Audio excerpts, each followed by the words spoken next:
Now we review 100% Stupid. I mean 200% Wolf.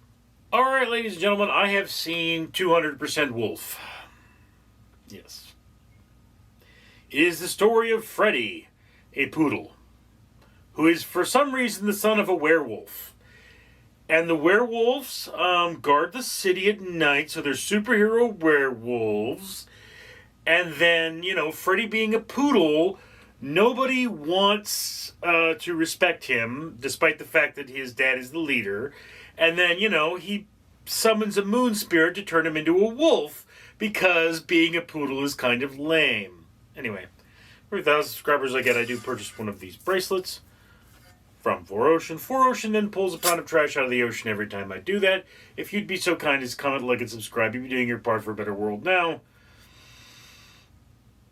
There seems to be a lot of hatred toward this film. On almost all platforms, it's running somewhere around a 50%. And, yeah, look, it's an atypical kids movie.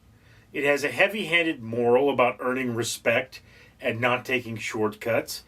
And it, otherwise, visually, this is a beautiful film. It is a beautiful film with lots of wonderful, well-defined characters. There's a lot of purple and blue. It might give you a bit of a headache, but then so does Avatar. So that's not the point. The story is a little,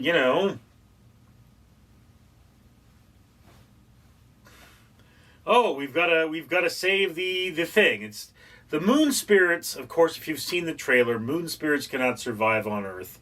And they have a young moon spirit. I believe the young moon spirit is something like, 400 years old. Or they say that in the story. And, of course, Freddy, having brought him to Earth, now has to bring him back to the moon. And that's one of those sort of points about being, you made a mess and you clean it up. And I love that aspect of the film. And there are scenes in this that sort of remind me of, like All Dogs Go to Heaven. There's this sort of secret dog lair under the city that the werewolves don't know about. But, I mean, how many of the dogs even know about it, I'm not even sure. But it's a beautiful scene. I mean, it's kind of silly, but it's a beautiful scene. And that's just one of those things about this movie. Is it's got really cool characters for kids. There's a big fuzzy bat monster, and there are these frog demon things, and it's just, as movies go, it's got a lot of wonderful little marketing bits in here and there, and I mean, it paces well. So I don't know why anybody is really disliking this film. It's not the best film in the world. There are some questions there, like, how are these coincidences that they wind up in the right place when really, if you watch the movie, it's just, how does that even happen? Nothing interrupts a review about talking dogs and a cat. Anyway. So yeah, look, I found this film to be safe and enjoyable. I didn't dislike anything. The voice acting was solid, and really, 200% Wolf, it's a fine story for kids. I mean, I don't know where... You're not expecting something really great. You're expecting something to entertain children. And, these dogs are cute, and they're fun. There's a dog that wears glasses, and he's kind of a hippie. And there's the dog that's the main character's best friend.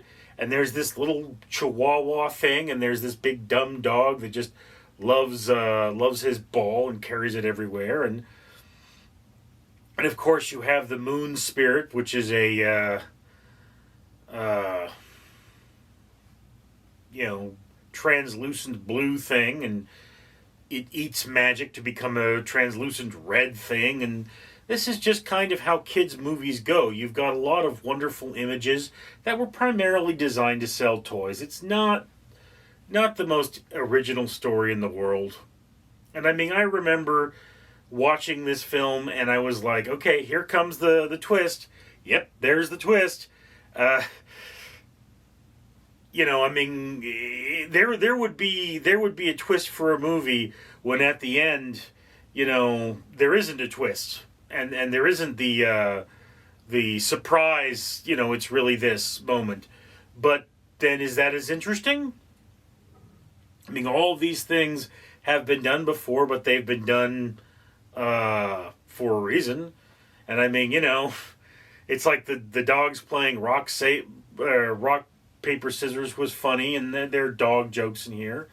And you know, I would say this belongs actually in the upper middle of your watch list. It's a pretty solid film if you have children. I mean, yeah, okay, you're not missing anything if you don't see this movie. It's not this incredible story that's likely to spawn a dozen sequels, although there's probably going to be a made-for-DVD sequel to this, or made for video, or made for streaming, or whatever it is nowadays.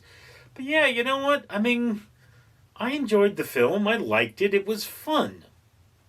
Not wonderful, but fun. 200% Wolf? Yeah, I would go see it. I would definitely go see this again, rather than seeing, for example, It Ends With Us, which I found to be slow and uninteresting when that one chick wasn't running around in lingerie. So yeah, you know, solid movie, fun enough. Anyway, that's just my opinion. I'd love to hear yours down in the comments below. I'm Richard. Greetings, humans! It's your old pal Randall the Rat again, and I'm taking a break from eating your delicious face to remind you to comment, like, and subscribe. And why should you do that? Well, for one thing, see this bling here? That awesome, isn't it? Yeah, got a dragon on it. This is what you get if you go to the Conqueror and start the Great Wall of China Challenge. Yeah. Walk long enough, bike long enough, you can plant 5 trees and get this awesome necklace, which the owner of this channel, Richard, has done for you, because he wanted to plant 5 trees and get an awesome necklace. And for every 1,000 subscribers he gets, he also buys a bracelet from 4Ocean, and they pull a pound of trash out of the ocean. So the more money he has, the more of these challenges he buys from the Conqueror, and the more trees he plants for you. So if you comment, you like, and subscribe, you can buy more bracelets, pull more trash out of the ocean, and plant more trees. Isn't that awesome? Shouldn't you be doing that then? Be smart. Click that like button, or I'll eat you. Might eat you anyway. You look delicious.